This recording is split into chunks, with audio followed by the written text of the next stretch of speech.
बिहार हिंसा पर केंद्र सरकार का बड़ा एक्शन। बिहार में शांति स्थापित करने के लिए अर्धसैनिक बलों की तैनाती की जा रही है। गृह मंत्री अमित शाह ने राज्य के हालात को लेकर राज्यपाल से बातचीत की है, जिसके बाद संवेदनशील इलाकों में अर्धसैनिक बलों की तैनाती का फैसला लिया गया है। कुछ कंपनियां बिहार के संवेदनशील इलाकों में तैनात हो गई हैं और कुछ कंपनियां आज वहां पहुंच जाएंगी। बिहार के सासाराम में हुई हिंसा के मामले में अब तक 26 लोगों को गिरफ्तार किया जा चुका है। इस बीच सासाराम में एक घर में धमाका भी हुआ है। इस धमाके में घायल हुए हैं कुछ लोग। अस्पताल में इन्हें भर्ती करवाया गया है। पुलिस ने इस मामले में 8 लोगों को हिरासत में लिया है, जिनसे पूछताछ की जा रही है। हिंसा और बवाल को देखते हुए प्रशासन ने सभी स्कूल और कोचिंग सेंटर को 4 अप्रैल तक बंद रखने का आदेश दिया है।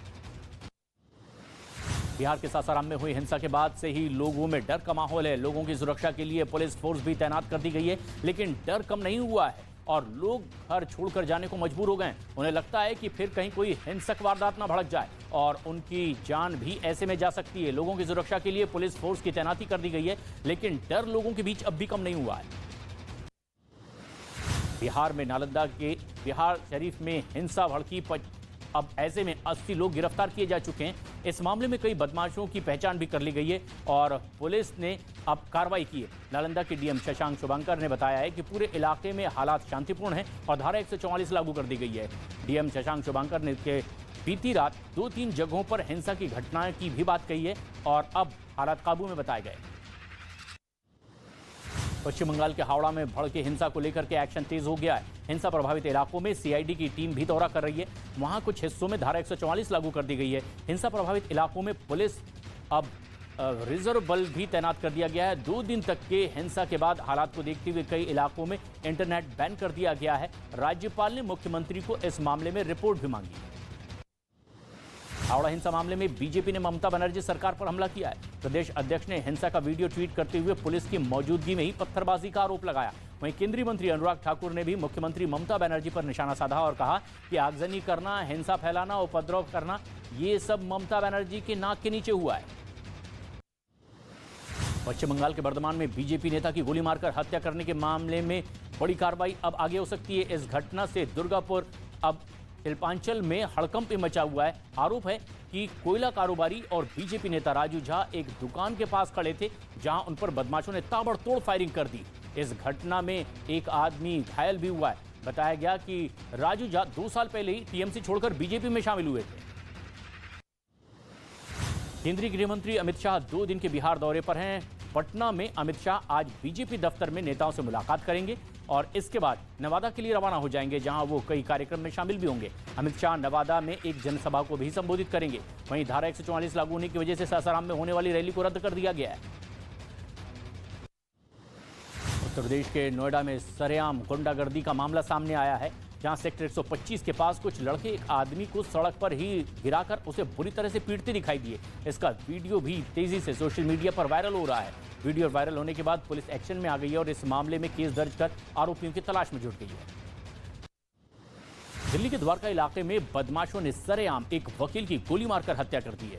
आरोप है कि बदमाश मोटरसाइकिल पर सवार होकर आए थे और द्वारका सेक्टर की एक रेड लाइट के पास वकील को गोली मारकर वहां से फरार हो गए। मृतक की पहचान वीरेंद्र कुमार के रूप में हुई है। फिलहाल पुलिस ने केस दर्ज कर जांच पड़ताल शुरू कर दी है। शुरुआती जांच में पुलिस को पुराने रंजिश का यह मामला नजर आ रहा है। आरोपियों को पकड़ने के लिए पुलिस की कई टीमें बनाई गई है।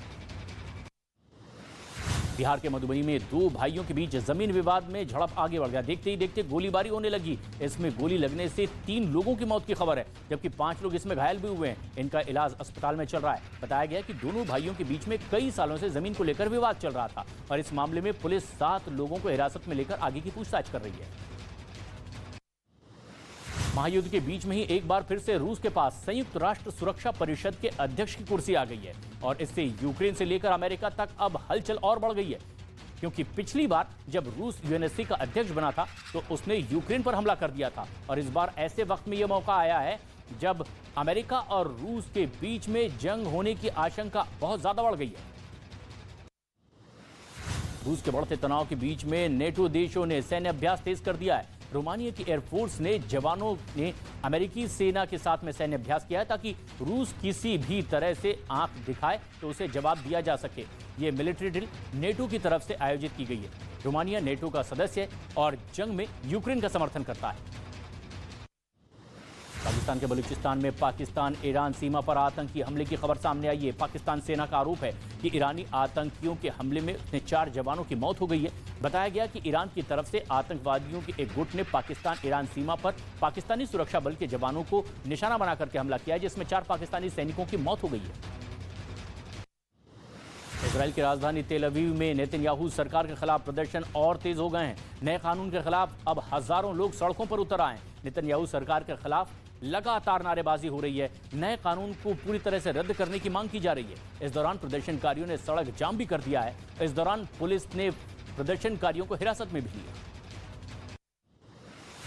पाकिस्तान को आईएमएफ ने एक बार फिर से निराश किया है।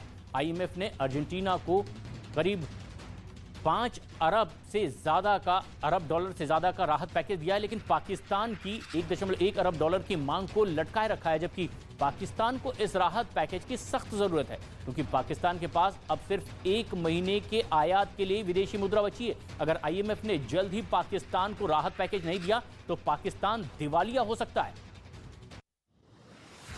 उत्तरी अमेरिकी देश मैक्सिको में हैरान कर देने वाला मामला सामने आया है। उड़ते हॉट एयर बलून में आग लगने से दर्दनाक हादसा हुआ है। एयर बलून में मौजूद 2 लोग जिंदा जल गए। इस दौरान बलून में मौजूद एक बच्ची ऊपर से नीचे कूद पड़ी। बताया जा रहा है कि उस बच्ची को काफी चोट लगी है। गंभीर हालत में बच्ची को इलाज के लिए अस्पताल में भर्ती करवाया गया। ब्रिटेन की टॉर में खराब मौसम की वजह से लोगों को काफी दिक्कतों का सामना करना पड़ रहा है, क्योंकि खराब मौसम की वजह से सड़कों पर भारी जाम लग गया है। वहां से सामने आए एक वीडियो में सड़कों पर गाड़ियों की लंबी कतार नजर आ रही है। छोटी बड़ी सभी गाड़ियां जाम में फंसे दिखाई दे रही है और ऐसे में सैकड़ों लोग कई घंटों तक जाम में ही फंसे दिखाई दिए।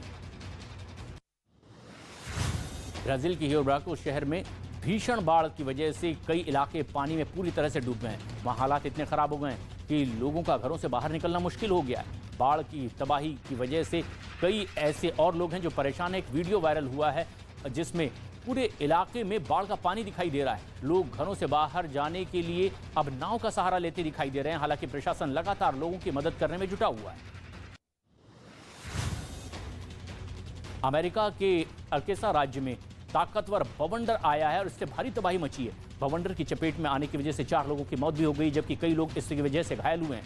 बवंडर की तबाही के बाद वीडियो भी सामने आया है जिसमें तेज रफ्तार से हवाएं चलती दिखाई दे रही है, जबकि एक कार सवार उसमें बुरी तरह से फंसा दिखाई दिया है। बवंडर देखते ही देखते ऐसी तबाही मचाने लगा। कई पेड़ वहां पर टूटे गिरे दिखाई दिए, जबकि कई गाड़ियां भी यहां पलटी दिखाई दी।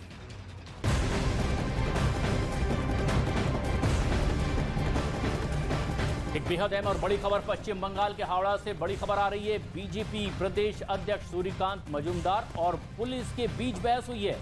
हावड़ा में धारा 144 लगा दी गई है। ऐसे में जबकि बीजेपी की ओर से लगातार राज्य सरकार को घेरा जा रहा है, हिंसक वारदातों के लिए टीएमसी को जिम्मेदार ठहराया जा रहा है। अब पुलिस और बीजेपी प्रदेश अध्यक्ष के बीच झड़प का यह वीडियो सामने आया है।